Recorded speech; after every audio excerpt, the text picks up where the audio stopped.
Good evening, friends. This is your host to welcome you through the creaking door into the inner sanctum. Come in. Fell over a word this morning while cleaning the ghosts out of the attic. Longevity. Means living on and on without a stop. Just dug in for keeps. A century-old uncle of mine is still around, a regular hearty old perennial. Absolutely wild about outdoor living. Spends all his time haunting the garden. Like a century plant. Yes, we water him twice a day. And I've an aunt who hasn't grown a day older since her 85th birthday. Just as if time had stopped for her. Confidentially, it did. Auntie died promptly at the stroke of 85.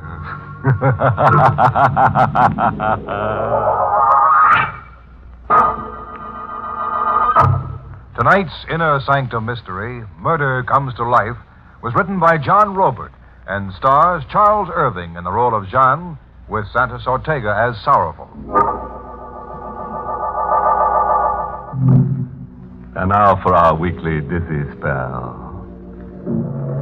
We're aboard a ship, the SS Monterey, entering San Francisco Harbor. A lone deckhand leans over the rail, brooding into the fog. He tenses suddenly, as if keying his ears and mind to a sound in the sea. Jean LeBlanc. Jean LeBlanc.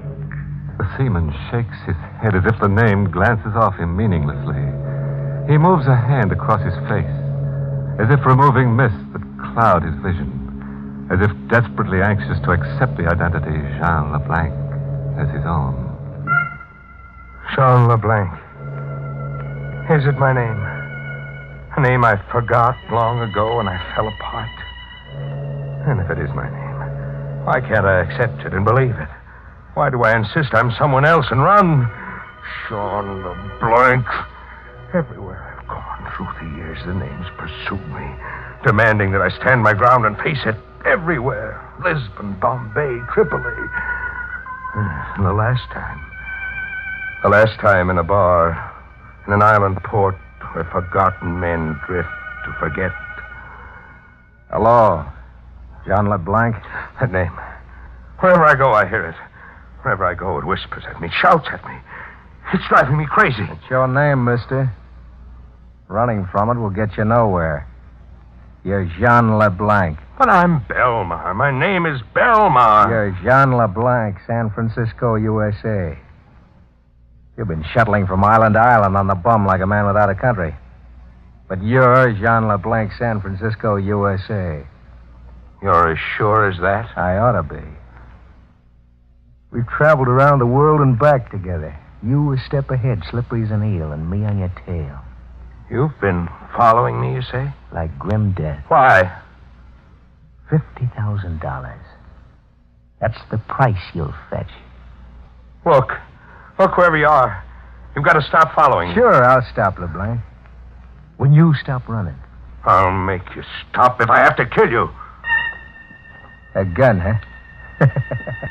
You're greased lightning on the draw. A killer. If you only had what it takes to pull the trigger. Go on. Try and pull the trigger. No, I can't. My fingers are numb. It's as if they were asleep. Yella. When the chips are down, just as you've always been. When my fingers aren't numb, here's proof. It was an iron bar crashing against my skull. A hole opened in the earth, and I plunged through it.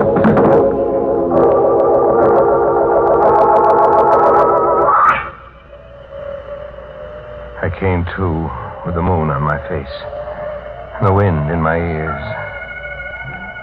I was in an open field, in an abandoned quarry under a pile of rocks. It was like rising from the dead. A shadowy figure was standing over me. A sour little guy with a mournful look, as if he made a habit of crying. I watched him remove the rocks covering me, one by one, and tossed them into a pile. I'll have you out of there in a jiffy. A rat dumped you in the quarry like you were a load of junk. How do you feel? Weak in my pins, as if I was just born.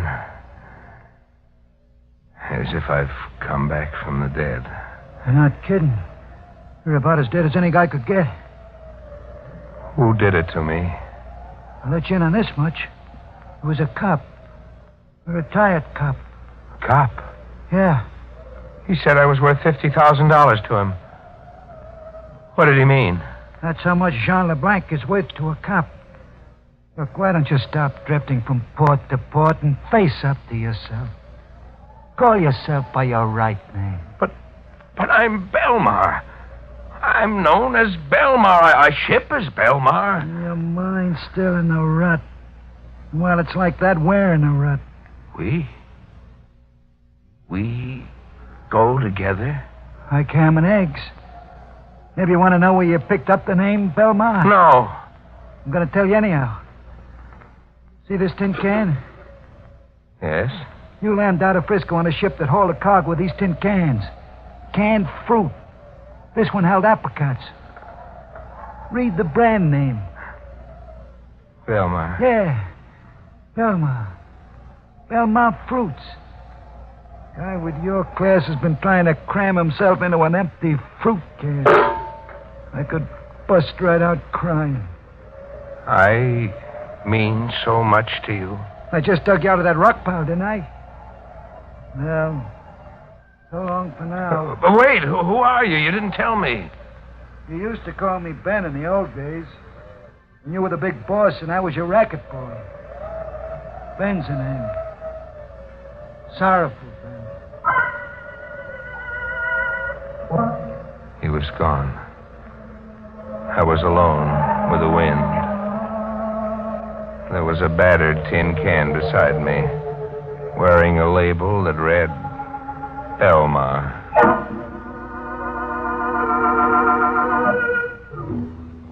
I went back to the club I'd blanked out in. There were questions I wanted answered. Want something, mister? You? Yes, me. Surprised? You were killed in here last night. Sure. But here I am, my own ghost. Yeah, I'm thin air. Reach out and feel. Go on, Popeye, feel. What, you were deader than a doornail. Now, let's quit horsing around and get down to cases. Who gave me the business? Now, look, I don't want to get mixed up. I ask who gave me the business. Tramp, as far as I know. Calls himself Sanderson. Like you, a stranger on the island. And who pronounced me dead? Old Bailey. He serves as a sort of unofficial coroner here on the island. And how is it I ended up in a stone quarry? And how come the island police weren't notified of my murder? Nobody goes to the police on this island. When old Bailey pronounced you dead, everybody looked the other way while Sanderson carried you out the back door. Beats me. You were stone dead right where you're standing now. Sorry, pal. Sorry I had to come back and spoil it.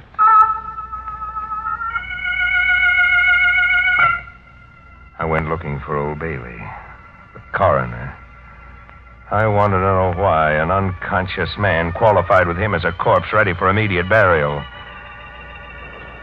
I found him along the edge of the beach, living in a shack built of packing cases and old strips of cardboard. When the tide came in, the ocean soaked through the sides and up through the floor. It was as if old Bailey wanted the shack to wash out to sea. The tide was in when I got there. Well, you're here, son. What brought you? You better talk fast. The way the waves are coming, we'll be washing out to sea. You want that to happen? Yes, of course. Precisely my idea in building here. What brought you? You're not surprised to see me? Why should I be? You pronounced me dead last night. A mistake, from the looks of you. A mistake that almost buried me for keeps. I'm ashamed of my incompetence, but I promise you the recall of your death certificate. The very next time I live. Look, Mr. Coroner, you know a dead man when you see one. And my idea is that somebody hired you to pronounce me dead. Maybe, and maybe not. Quit wriggling. How much did you get to pronounce me dead? Barely enough to free myself of debt. I asked how much. Paltry $50. Who from? Who wanted my death certificate and why? Now you're asking an old sinner to play informer. I'm not asking, Bailey. You're demanding. On pain of death. You overestimate the price I put on my life. We'll see. We'll see if we can push the price up. You lose. Oh, but that death certificate from you. The harder you squeeze, the lower the price goes. You're losing, LeBlanc. The storm's beating you.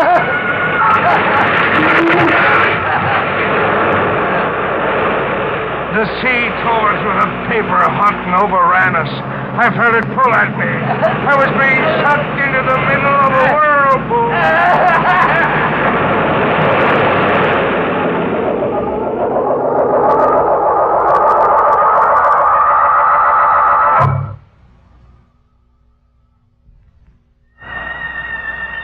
I came to, lying face up on the beach.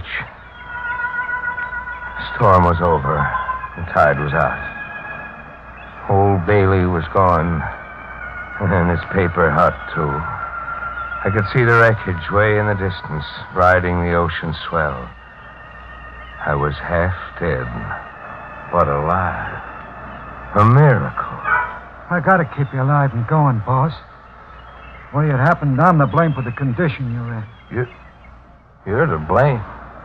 How? It was me who beat you over the head and sent your mind wandering. You really want to know about it? Yes. It was your last day in Frisco. The cops were around our hideout, setting up machine guns, tossing tear gas bombs, all ready to close in for the pinch. The only way out was to shoot our way out. And? You can't remember anything by yourself, huh? No. No, I try, but something gets in my way. It's all a jumble in my mind. I was the only one doing any shooting on our side. You were blowing your top, screaming like a crazy man. Gunfight. Guns always gave you the willies. I slugged you to shut you up. Later I got you out and smuggled the two of us aboard a ship. It was a freighter carrying fruit cans with the name Belmar on them. And blank. Strictly a getaway. Not call it quits. Just get away and lay low. But you blanked out. Powerful. Yeah?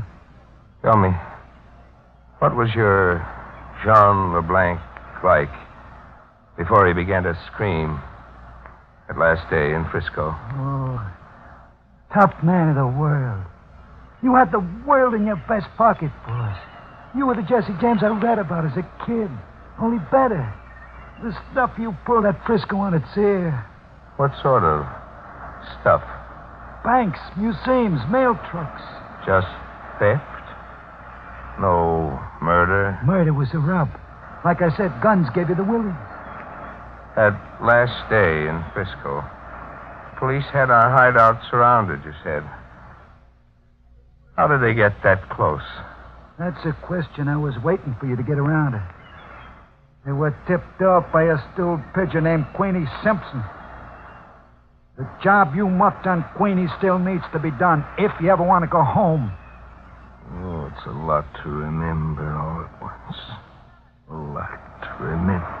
I mean, it's a lot to believe. You think maybe I'm working a gag. That I'm trying to swindle you into calling yourself Jean LeBlanc and work you for a fall guy. Okay. We'll find things out your own way.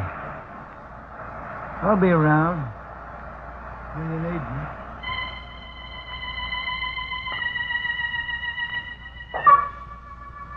So, I went about finding things out my own way.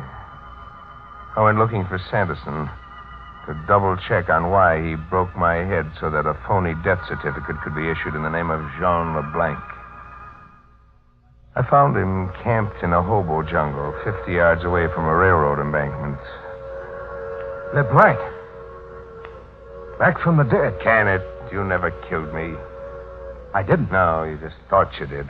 I only passed out and you buried me alive. Disappointed?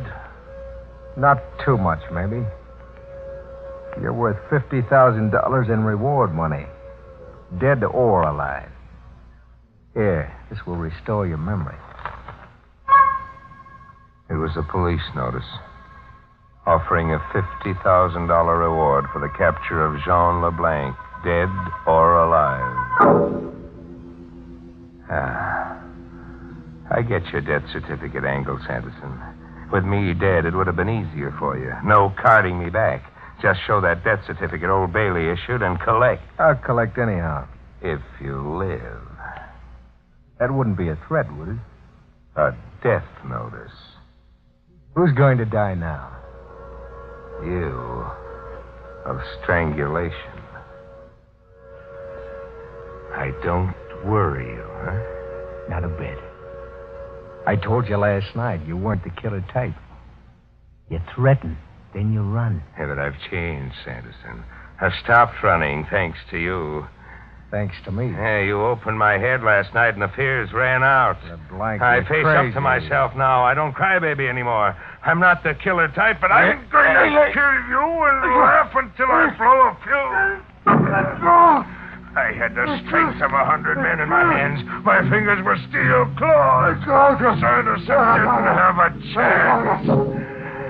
In the struggle, the black patch he wore over one eye slipped. I was staring into an empty eye socket, looking for the last glimpse of myself that would finally stitch broken fragments together into a single piece. Who was I really, and what was I all about? I saw nothing in that empty eye socket.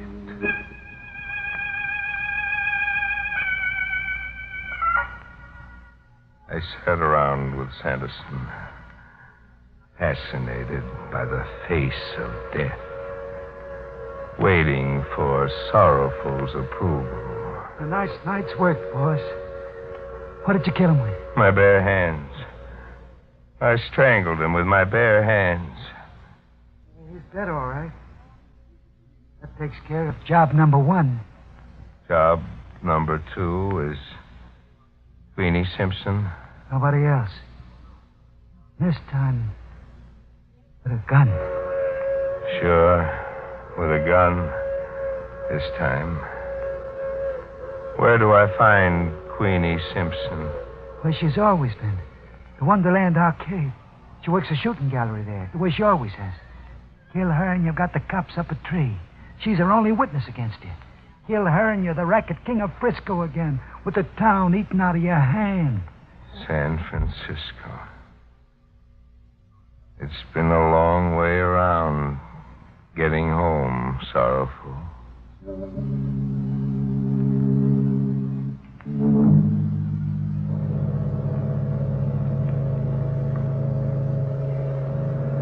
I've come back to a forgotten world.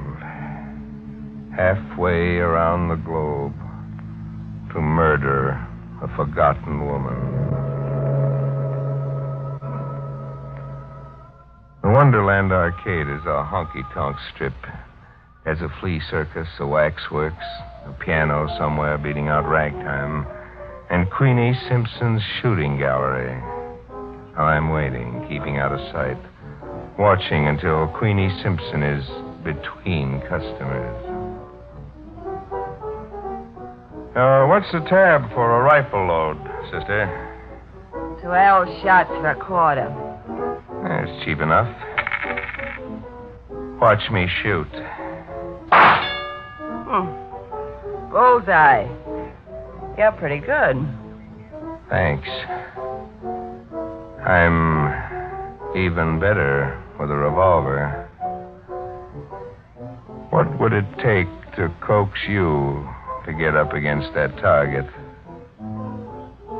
I'd say you got the coaxer right in your hand. Jean.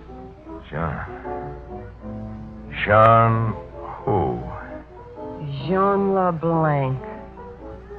I've been expecting you to call sometime. You're sure I'm Jean LeBlanc? Must be Jean LeBlanc. Only Jean LeBlanc would come to kill me. Why? I tipped off the cops. Tell them all about you. Why? What game are we playing now? I double-crossed you and you're here to kill me. Now let's get it over with. You've got 11 shots left, mister. She's up against the target, indifferent to her fate. I stare at her, and then I lose her. My gun drops to my side. I can't shoot. My fears are back. I'm choked up with fear. The fear that drove me across the world. Pull the trigger, LeBlanc. Sorrowful. Yeah, me. Still Johnny on the spot. Go ahead, pull that trigger. You killed double crosses.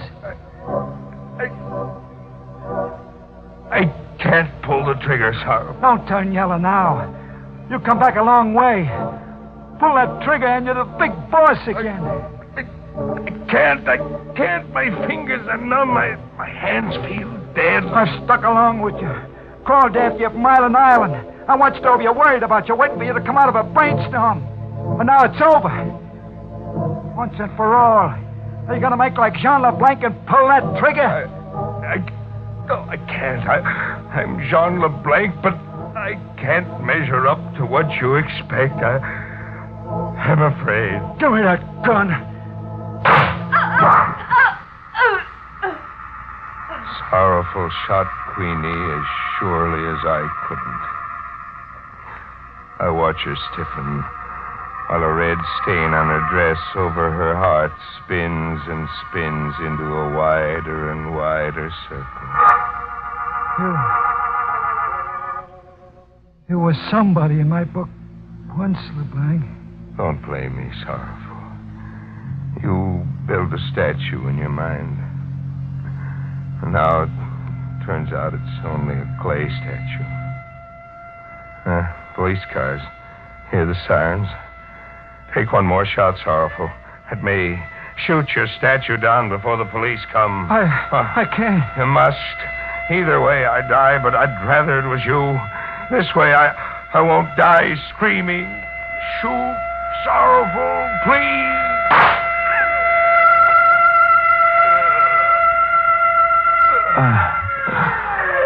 I'm on the ground, staring up at Sorrowful, staring at the uniformed police around him. I see a tear in the corner of his eye, as if he's going on a crying jag he'll never come out of. Poor Sorrowful, shaking his head and bewildered. He still can't get it through his head that the statue he built of Jean LeBlanc never resembled the man, even a little bit.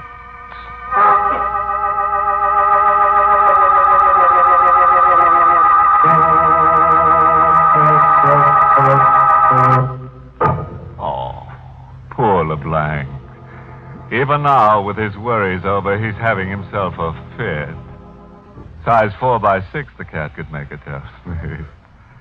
That old Bailey, $50 and he'll pronounce you dead any old time. Even if it kills you. I hear he's doing shady business as usual.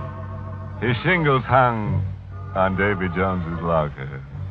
His engraved invitations to please call read, drop in any old crime.